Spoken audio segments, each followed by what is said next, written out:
Market reverses last week, gains to fall 1%, except for IT and PSU banks. All sectoral indices end in the red for this week. Hello and welcome to a new edition of Editors Roundtable. We take stock of the market action. We tell you why FPIs continue to remain big sellers in the month of October. We'll go through the big EPS earnings upgrades and downgrades so far. We'll put the spotlight on the tech sector's outperformance, and we'll decode trend and page industry second quarter numbers. Action-packed show. I'm Reema Tendulkar. With me, Prashant Nigel Mangalam. Hi guys, and joining us on the show, we've got a special guest, Shiv Puri, founder and MD of TVF Capital Advisors. Hi. We're going to rain all questions to Shiv there, because he's the FI who's been selling. So, I think, Shiv, coming to you, but I think it's been a tiring week? Friday fatigue? How can you start every editor's roundtable by saying exhausted? I'm pumped up. Yeah, I'm looking forward to the weekend. You know why? Because the next week is a truncated one. We have a long weekend. The one after that, Exchange has just told us that it's a responsible truncated week. You have to go vote. And at least for all of us here in Maharashtra, November 20th, so stock markets are shut. So it's so voting on the 20th, right? 20th. Voting is on the 20th. So it's not a Friday or a Monday. It's not a Friday. That's right. In case you're planning to, take one of those sandwich holidays, then 15, 16, 17, 18, 19, 20. Not for voting. Not for voting. Never for voting. Right? Well, that was the other cue, right? That we were watching. That's going to be the Maharashtra state elections, and we'll wait by for the outcome. But today this week we had two big cues that played out. Donald Trump is back at the White House, and in fact, he's back the US presidency. And on expected lines, the Fed went ahead and they cut the rates by around 25 basis points. The problem is the FIs, they continue to sell in the cash market, and they're net short in the index futures. But there's no signs of them covering those shorts, at least as of now. So we'll require a fresh trigger on that front. In terms of a market range, 23,800 to around 26,000, 24,600 appears to be that range, that 800-point range. We almost went to the 23,800 mark twice, and we bounced off that. The problem is the FIs, guys. They have betrayed us. I mean, they just they continue to sell. The last month, they sold close to $11 billion. That's even more than what they sold in the COVID month. The COVID month, it was around $8 billion or thereabouts. That was in March 2020. And who's offset all this FI selling? Well, you, the DIs. Indirectly, you have played a role out there, because the DIs have pumped in close to around $12 billion. But what is this FPI selling? Is it just India? It is other nations as well. Like Korea saw outflow of close to around $3.5 billion approximately. You had Thailand that did see some bit of selling, and Taiwan was the lone market that saw inflows from the FPIs. But otherwise, India's selling was much more than all these other countries. The major outflows that we saw were the financial and services, obviously because they have the largest holding out there. Oil and gas and consumables, as well as FMCG. While there were mild inflows coming into metals, chemicals, as well as utilities. So it appears there's an element of that China rebound as well that's playing out, going by the flows in metals as well as chemicals. Well, you use that word betrayal. Huh? I don't know how Shiv is going to take that, Shiv. Welcome to the show. First time on Editors Roundtable. So let me put that to you. Why all the selling? Well, thanks for the warm welcome with that word.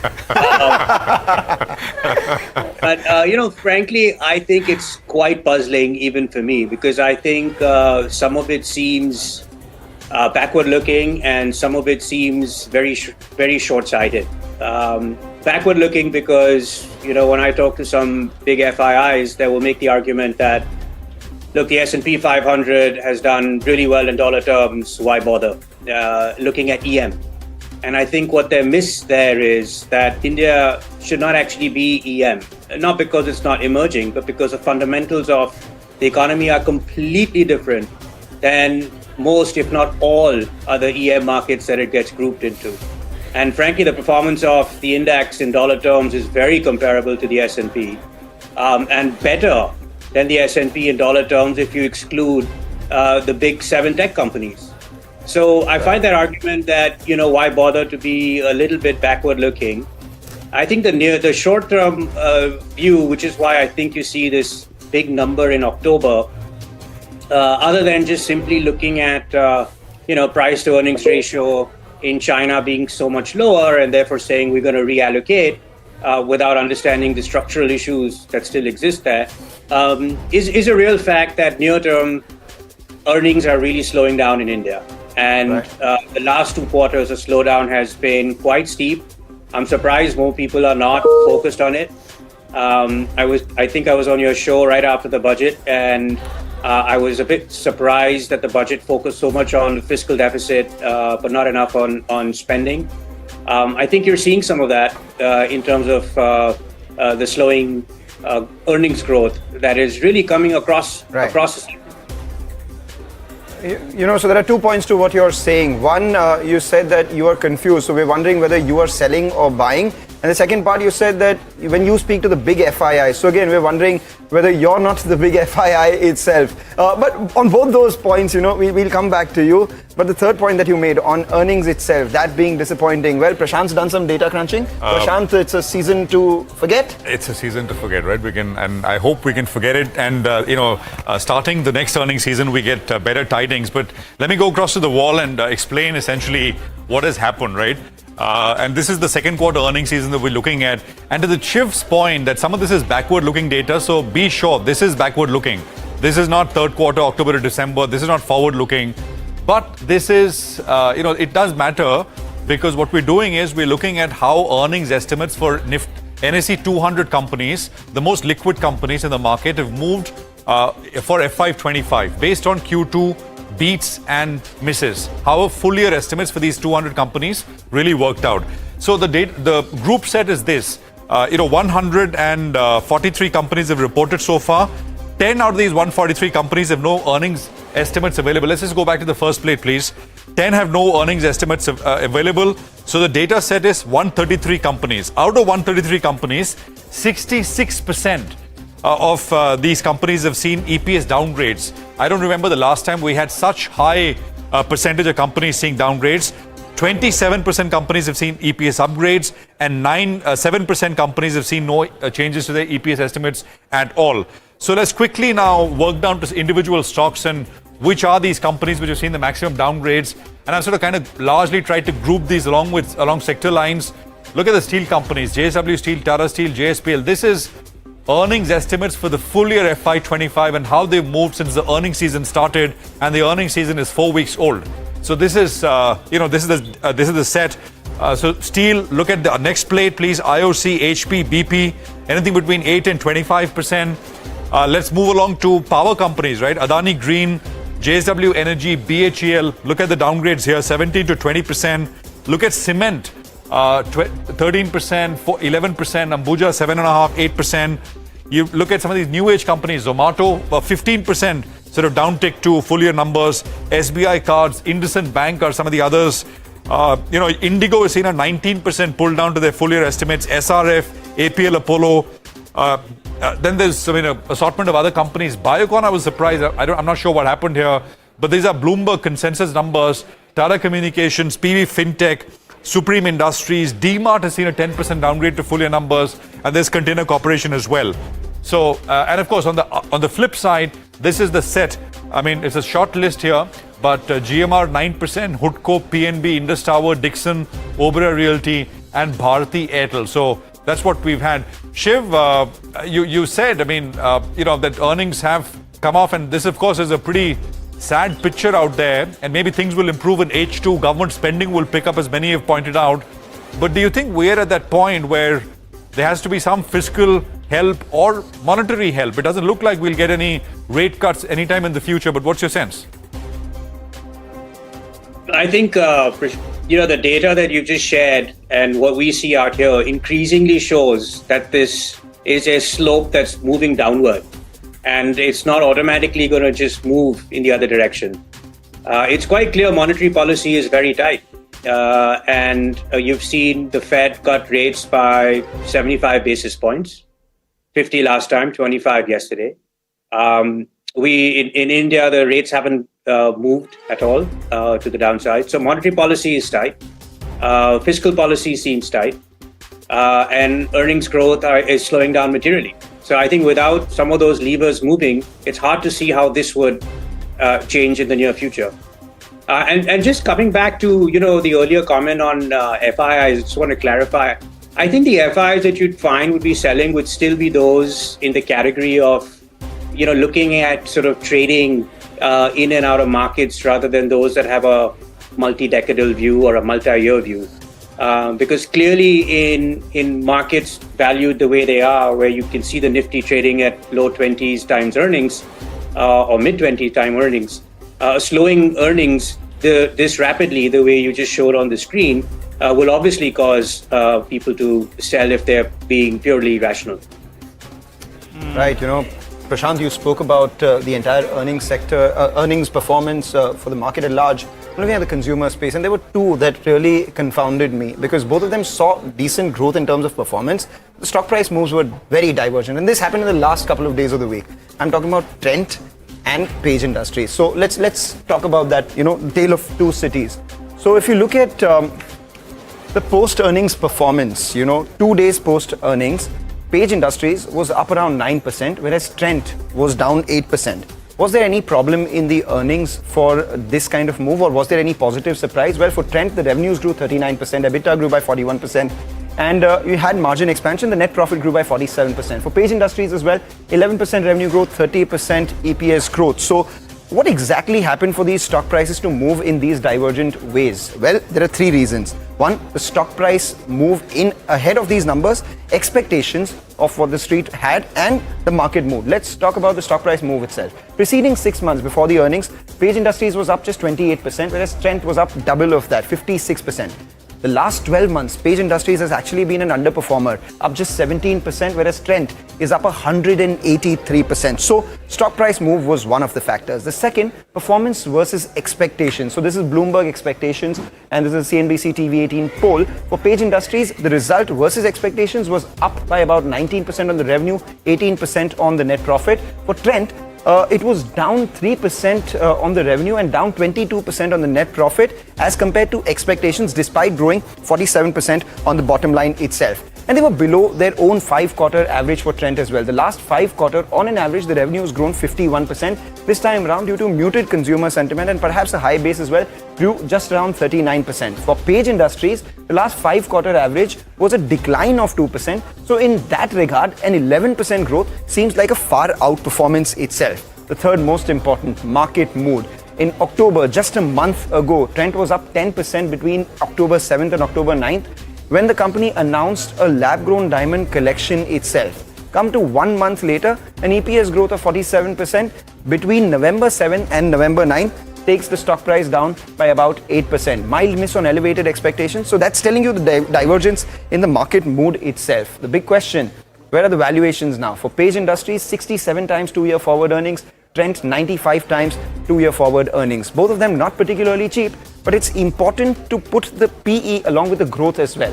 The expected EPS CAGR for Page Industries over the next couple of years is 19%, and for Trent it is 55%. So if you look at it on a price to growth or the PEG ratio, Page Industries is 3.5 times. We have Trent at 1.7 times as well. Let's talk about the triggers for both and the risks. For Page Industries, the big triggers would be how they grow in e-commerce, Tier 2 and Tier 3 expansion, women's wear and athleisure are the couple of growth triggers for them. For Trent, it's an expansion of Zudio footprint, growth in the star format, seeding new platforms, and perhaps some growth in lab-grown as well. For both of them, common risks, competition and consumer sentiment. So we'll watch out the trail of two cities, two stocks. Divergent numbers, divergent stock price moves, but similar expectations and similar risks. In fact, let's go across to Shiv. Shiv, you own Trent in your portfolio. What did you make of these numbers, and what exactly are you doing? Well, again, without commenting on what's in the portfolio or anything specific, I think with the company that you mentioned, Trent, and again, this is no investment advice or anything of that sort. It is really important to keep in mind these numbers that they put in the context of weakening consumer spend. So this is a retailer that has grown at 40+% in terms of top line, and the consolidated numbers of earnings is up 50%. In an environment where you see most consumer companies struggling to grow mid-single digits or high single digits.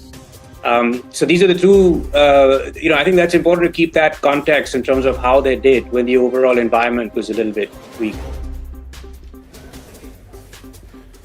Okay, Shiv, hold that thought. We will slip into a very short break. We'll come back, continue our conversation. We'll also get your view in on the technology sector. Well, that was the only marquee outperformer this week.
Hi guys, you're watching Editors Roundtable. It was a tough week for our markets. We gave up nearly 1% at the index level, but one sector stood out, and that's IT.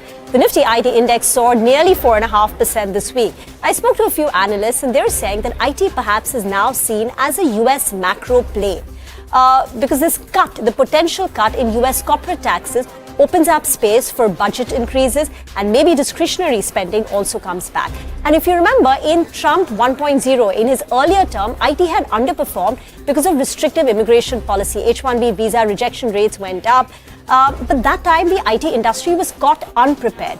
And this time, in the last 8 years, they have increased their localization. So according to analysts, the localization, that is the number of employees that they hire in the US, stands at more than 70%. So even if there are adverse restrictive immigration policies, it's not likely to hurt the Indian IT companies because they are well prepared. So on the positive, you've got a potential for discretionary spending coming up because America is perhaps going to become great again. And plus on the sidelines, the rupee depreciation that we've seen over the last 2 days is also positive for the margins of IT companies. Shiv, so come in. Is there a case to increase allocation to technology? Technology is not performed. And now, even in the Q2 earnings, we did see green shoots in BFSI recovering. So all in all, would you go out there and increase your allocation to tech? Well, I'd say IT services this week, has done well. In addition to what you said, also because it's viewed as a defensive, and when some of the other sectors were selling off, there was capital perhaps rotating out there. I'm going to mention 2 points, which I think are really interesting from a structural perspective on IT services. So without commenting on what's going to happen this quarter or next quarter. Number one, historically, it's never been a great macro play on the US economy. It's been actually the opposite when companies are looking to cut costs and they want to move their budgets or through migration work. A lot of that has come to IT services. And the number 2 point I'll make is that if you heard the earnings calls from the big cloud vendors like Amazon and Google, Google mentioned on their last earnings call that 25% of all the code that's written at Google was done through AI. Amazon mentioned that they migrated 36,000 applications, which would normally take hundreds of developer years in the quarter using AI. And when you talk to them offline, they've got very big plans in terms of what they're going to do regarding taking some of that development in-house using AI. So I'm not quite sure what the implications are, but I think it's going to be very interesting once this current migration work is over, which is getting the data ready for Fortune 500 companies to get them ready for AI, and we are into that. What does this mean longer term for IT services companies? I think that's a very big question. Shiv, you've believed and owned private financial names here for a long time. It's not a new kind of bet for you, and they did very well, and then they did not do so well for a few years. But it's the time here now for private financials, valuation-wise, and of course, actually largely valuation-wise, because everything else is so expensive, and maybe there's a bit of an earnings deceleration elsewhere as well. Well, a couple of things happening in financials, right? In the last 1 year, you've seen how tight monetary policy has been. And with a lot of money moving into the equity markets from domestic retail, there's been pressure on gathering low-cost deposits for some of the financial institutions. But in the last quarter, that was changing. And you could see some of the big banks growing their deposit bases quite healthily. I think the interesting thing in financial services is that the larger banks and the larger, more well-run NBFCs will now see an increasingly better time in the coming 12 months. And I say that for a couple of reasons. Number one, you saw in the last year and a half or 2 years, a lot of lenders come into the market, especially in the unsecured space. And you saw the RBI also come down and get concerned about it. And what you're seeing right now is the impact of all of that lending. But the bigger lenders were a lot more cautious, and the largest bank was a lot more cautious. And if you see what they're doing now they're talking about over the next 12 months, increasing their exposure to that space. as the data changes. And this is very typical. This has happened over cycles, which is why the big companies in financials don't change and they get stronger with each cycle. I think the second thing is that I think monetary policy will loosen over the next couple of quarters. And if that happens and liquidity in the system goes up, that's another benefit to the financial sector. Shiv, thank you very much for your insight. Enjoy your weekend. And with that, folks, it's a wrap on this week's broadcast. Thank you very much for watching. But next week's a big one, right? First, it's the last of the earnings season, and then we've got a very special Global Leadership Summit. But till then, thank you for watching the show. Enjoy your weekend and stay with CNBC TV18 for more news and updates.